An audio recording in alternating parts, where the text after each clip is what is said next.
ಗಾನ ಕುರಿತೆ ಮನಸ್ಸು ಬರೆದಂತ ಗೀತೆ ಬಳಿಗೆ ನೀ ಬಂದು ಕೇಳಬಾರದೆ.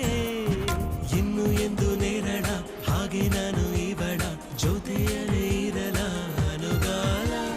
ನಡೆ ನೋಡಿ ಸರಳ ಮೆಚ್ಚಿಕೊಂಡೆ ಬಹಳ, ನನಗೆ ಅಂತ ಹುಟ್ಟಿ ಬಂದ ತಾರೆ ಇವಳ. ಪ್ರೀತಿ ನಾಯ್ದು ಪ್ರೀತಿ ನಾಯ್ದು.